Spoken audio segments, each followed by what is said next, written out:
So I'm in a situation where, I'm with about 25, 30 people. I have all the tools. I know all the tools. I know how to play I know all this stuff, like all the church, we did it, in our town of 10,000, we had 500 people, come, in my old, like, I know how that, and I can just feel and sense it's like Isengard, like the gears of church growth wanting to be fired up. So that Isengard's a really good metaphor. Yeah, and I feel that, like, that's what it just comes to me in waves at times, and but what I know is true is that this community is being formed and established on deep trust because, like I mentioned earlier, not necessarily directly from me. I had my own journey with trust, but there was a breach of trust in another situation that that caused this group to coalesce. And then, but it's easy to kind of say, okay, now let's get this thing. And I'm just so opposed to that idea. Mm-hmm. And I think, when we talk about things like what's downstream from what's downstream, I know that in the evangelical culture, that everything that is promoted is downstream from church growth, like this movement still. Now, I think that some of that's changing, like with younger people, and as a result of it, being a part of the institutional collapse that you're talking about. Mm-hmm. I just don't know if they can see it. It's very hard. That's why I guess part of that this was underneath part of the question of, like, how do we get people to, and so I'm in a situation, we have a guy who I used to work with, who is coming back to, like, be our actual pastor. And he's coming back to, a very small group of people. This is a professional person who's, but I believe he's coming back because he trusts the people that he's coming back to. Mm-hmm. It's not because this is the mm-hmm. right business move, the right professional move, but because he trusts the people, like, and that we're going to take care of him, and that he's going to take care of us in a serious way. But I think that that's almost too glorious that you don't want to look at it. And so we want to look at, like, okay, let's go back to status quo. I don't know. I'm just kind of getting this out there. But I guess the question I have for you is, I wonder if you have in your church conversations seen or felt some of those tensions, or are able to recognize them, or kind of like integrate with what I've talked about related to, like, church growth culture, startup church culture, and whatnot. Okay, so first, I feel pretty comfortable saying, dear evangelicals, or dear anybody who puts church growth culture near the top, that's actually wrong. And here, let me explain why. There's a couple of concepts that are useful. You mentioned three words. One is trust, one is relationship, and one is care. And here's another. I'm going to make a couple of different maps so we can put them properly in the right place. Then we have scale, and I'm going to just use growth as the alternative. Right? So scale and growth are not the same. You can grow at the speed of trust. You can grow at the speed of care. You can grow at the scale of relationship. Those kinds of things. Scale is different. Right? And scale has to do with the ability to increase a metric, increase a number rapidly, right? Which, by the way, it requires decoupling and decontextualizing from specifically trust, care, relationship. Now, the nature of the good news, at the very minimum, is the triune God and the invitation to come into relationship with the Trinity in the way that the Trinity is in relationship with it themselves. At a minimum, right? And there's more to it than that. Well, if the invitation into that is intrinsically decoupled from the underlying reality of how relationship works, then it is at best a performative contradiction. And in fact, in many cases, more likely, more fundamentally heretical, meaning it will lure you away from the thing that it is presenting you with by its very nature. And so quite destructive. So what does it mean Go ahead. We see that in mass. I look out across and I don't think there's just like evil people. It just seems like it's endemic to the culture right now, from my perspective, from my experience and what I've seen. But go ahead. Well, it's a very, very common error. It's a continuous error, and we make it in the culture all over the place, and we've made it in the culture for a long time. And this is like trivial. I'll trivialize. You can cause a child to have calculating facility with arithmetic by means of rote learning reliably.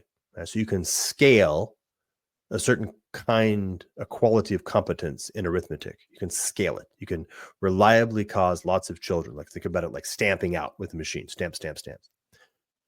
But this has nothing to do with cultivating the ability to be in a relationship with math. In fact, it's the opposite. Essentially every child who has that encounter will reject math as soon as they're not forced to.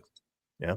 And they have learned nothing about math. They've just learned how to be a mediocre calculator, right? So this is a very common part of our experience. It's an industrial model, right? The industrial model as a formal context, as an unconscious presupposition of how life works, which is then projected forward into how we do everything, which again, this has things upside down. Your relationship with God should be more fundamental than your unconscious presuppositions about the nature of civilization. Right? Your cultural presuppositions should not be able to guide or condition your relationship with God. Your relationship with God should be more fundamental and therefore shape, guide, and navigate and sort and filter and shape the culture. And that's like that inversion is very, very difficult to maintain, right? Because we tend to, golly, just think about all the different theological elements that come up here. We tend to rest on our own understanding. We tend to want to render things in ways that make sense to us. Like there's so much that continuously comes up in this environment. And of course, this is why the Beatitudes come across the way they do.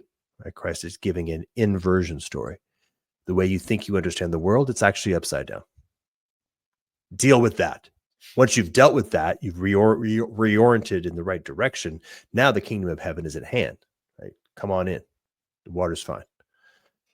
You'll be baptized and reborn. Let's see.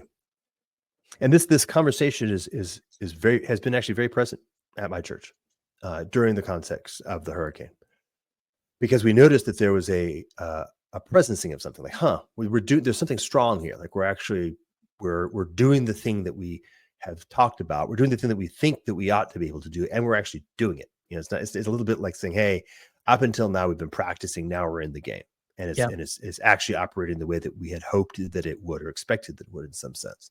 Neat. This is real.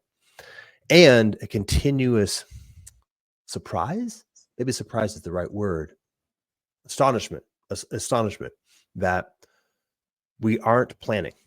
There is no planning. There is no strategy. There's no business plan. There is no entrepreneurial mindset.